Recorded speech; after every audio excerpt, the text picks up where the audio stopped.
Hi everyone, मेरे channel IGNOU learner में आप सभी का स्वागत है। दोस्तों, मैं फिर से आपको इस वीडियो के सामने एक सबसे महत्वपूर्ण प्रश्न पूरा पाषाण युग के औजार, बस्तियां और जीवन यापन के तरीके के ऊपर जो है काफ़ी विस्तृत चर्चा करेंगे। आप सभी से रिक्वेस्ट है कि आप इस वीडियो के अंत तक बने रहें, जिससे कि आपको इस प्रश्न का आंसर जो है अच्छे तरीके से मालूम चल सके। ठीक है, तो एग्ज़ाम में प्रश्न पूछा जाता है कि पूरा पाषाण युग के औजार, बस्तियां और जीवन यापन के तरीकों के पर विस्तृत वर्णन कीजिए। तो अगर यह प्रश्न एग्ज़ाम में आता है तो मैं जिस तरह से यहाँ पर आपको हेडिंग वाइज और पॉइंट वाइज करके आपको आंसर प्रोवाइड करूँगा, वैसे ही 2 कॉपी करके जो है एग्ज़ाम में जो है आंसर शीट में लिखना है। क्योंकि अगर आप सभी प्रश्न एज ए हेडिंग के तौर पे, एज ए पॉइंट के तौर पे लिखेंगे तो एग्जामिनर थोड़ा सा प्रफुल्लित होगा और आपको जो है अच्छा नंबर देगा। ठीक है, तो हेडिंग देना है और हेडिंग के तौर पे लिखना है पूरा पाषाण युग के औजार। इस हेडिंग के अंतर्गत आपको लिखना है कि पर्यावरण और जलवायु में परिवर्तन होने पर मनुष्य ने पूरा पाषाण युग में निम्नलिखित औजार बनाए जो इस प्रकार है। यानी कि जैसे ही पर्यावरण में और जलवायु में परिवर्तन होता है तो मनुष्य ने पूरा पाषाण युग में अनेक प्रकार के जो है औजार और इंस्ट्रूमेंट जो हैं वह बनाते हैं। ठीक है, सबसे पहला आता है हाथ की कुल्हाड़ी। ठीक है, तो इस हेडिंग के अंतर्गत आपको लिखना है कि हाथ की कुल्हाड़ी पूरा पाषाण युग की सबसे प्रमुख औजार है, जिसका आगे का हिस्सा पतला होता था और मूठ चौड़ा होता था। इसका उपयोग काटने या खोदने के लिए किया जाता था। ठीक है, अगला है औजार जिसका नाम है चीरने का औजार। तो इस औजार के हेडिंग के अंतर्गत आपको लिखना है कि इस औजार में दोहरी धार होती थी, जिसका उपयोग पेड़ों को काटने और चीरने के लिए किया जाता होगा। ठीक है, अगला है परत, जिसको हम लोग इंग्लिश में कह सकते हैं फ्लैग।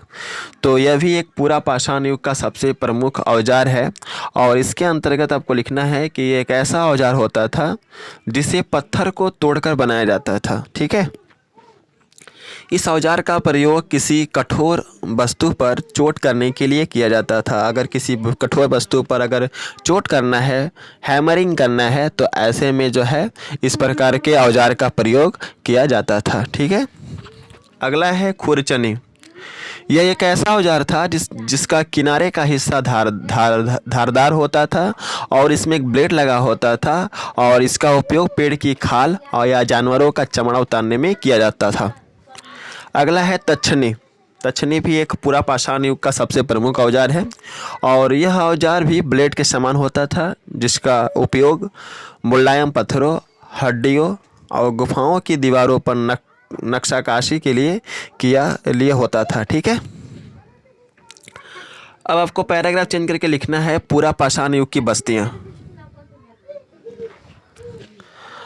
ठीक है, और यहाँ पे मैं कहना चाहूँगा कि देखिए, आप जो हैं अच्छे दिखने के लिए थोड़ा सा सजते हैं, धसते हैं। ठीक उसी प्रकार एग्ज़ाम में जाते हैं ना, तो थोड़ा सा सुंदर से लिखा करिए, क्योंकि अगर सुंदर से नहीं लिखेंगे, अच्छा कॉपी आंसर शीट नहीं लगेगा एग्जामिनर को, तो आपको तो अच्छा नंबर देगा नहीं। इसलिए थोड़ा सा हेडिंग वाइज लिखिए, पॉइंट वाइज करके ही लिख करके ही आइए, जिससे कि एग्जामिनर आपको अच्छा नंबर दे। तो हेडिंग देंगे हम पूरा पाषाण युग की बस्तियाँ और इसके अंतर्गत लिखेंगे ऐसा माना जाता है कि भारत के विभिन्न क्षेत्रों में पूरा पाषाण युग के लोग निवास करते थे। सबसे पहले 1 नंबर पॉइंट देंगे। इस पॉइंट के अंतर्गत आपको लिखना है कि राजस्थान की लूनी नदी के आसपास के क्षेत्र में ऐसे कई बस्तियां पाई गई हैं जहां पर पूरा पाषाण युग के लोग अपना निवास स्थान बनाकर रहते थे। कोटा के चंबल नदी घाटी में और चित्तौड़गढ़ के गंभीर नदी घाटी में पूरा पाषाण युग के कई औजार बनाए गए हैं, कई औजार वहाँ पे पाए गए हैं। इससे यह प्रमाण मिलता है कि पूरा पाषाण काल के लोग यहाँ पर निवास स्थान बनाकर रहा करते थे। ठीक है, दूसरा है गुजरात के साबरमती नदी के किनारे आसपास के क्षेत्र में ऐसे अनेक प्रकार के औजार पाए गए हैं, जिससे यह पता चलता है कि एक समय पहले पूरा पाषाण युग की बस्तियां यहाँ पर मौजूद थी। सौराष्ट्र में भद्र नदी के आसपास के कई क्षेत्रों में कुल्हाड़ियाँ, खुरचनी, काटने के औजार और नुकीले औजार पाए गए हैं, जिससे पता चलता है कि पूरा पाषाण युग की बस्तियां यहाँ पहले रही होंगी। 3 नंबर में लिखना है कि ताप्ती नदी और कृष्णा नदी के आसपास के कई क्षेत्रों में पूरा पाषाण युग की बस्तियां पाई गई हैं। महाराष्ट्र के नवासा के नज़दीक चरकी में हाथ की कुल्हाड़ियाँ, काटने के औजार, खुरचनी और मिट्टी तोड़ने के औजार पाए गए हैं। ऐसा पता चलता है कि महाराष्ट्र के चंदौली और कोरेगांव में भी इस युग की बस्तियां रही होंगी। कौन से युग की? पूरा पाषाण युग की। ठीक है, अब आपको पैराग्राफ चेंज करके लिखना होगा हेडिंग के तौर पे और सुंदर से लिखना होगा। क्या लिखेंगे? जीवन यापन करने के तरीके। वाह वाह वाह वाह, जीवन यापन करने के तरीके। आप अपना जीवन यापन करते हैं ना अपने फ्रेंड्स के साथ, ठीक है, तो वैसे ही यहाँ पे आपको लिखना है जीवन यापन करने के तरीके।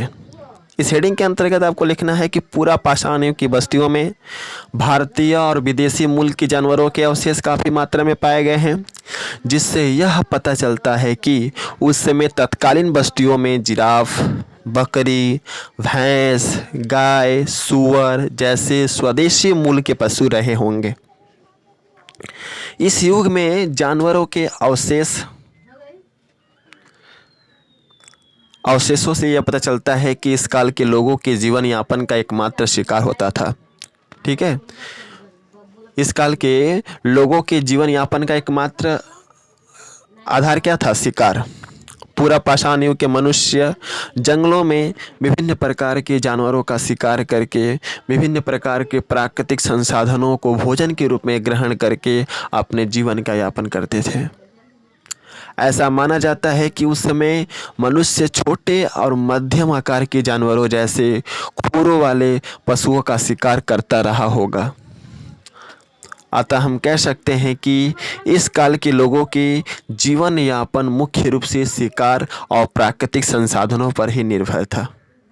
ठीक है, तो कहने का मतलब यह है कि पूरा पाषाण युग में जो लोग रहते थे वे उन लोगों के जीवन यापन का मुख्य आधार क्या था? शिकार। वे शिकार करके ही जो है अपना भोजन ग्रहण करते थे। इसके अतिरिक्त शिकार के अतिरिक्त जो है वह प्राकृतिक संसाधनों पर भी निर्भर थे। प्राकृतिक संसाधन के माध्यम से उन्हें जितने भी खाद्य सामग्री जो कह सकते हैं जो ये भोजन के योग्य जो सामग्रियाँ होती थी उसी पर वे निर्भर रहते थे और उसी को खा करके जो है अपना जीवन यापन करते थे। ठीक है, तो आई थिंक आप समझ गए होंगे कि पूरा पाषाण युग के कौन कौन सा औजार थे, जीवन यापन करने का कौन सा तरीका था और उनका निवास स्थल किन किन क्षेत्र में रहा होगा।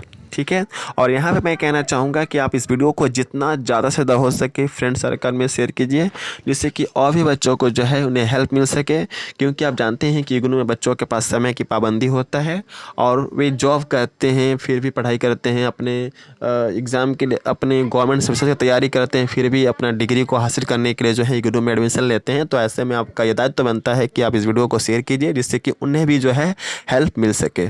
ठीक है, so best of luck for all of you for your exam and thanks for watching my video.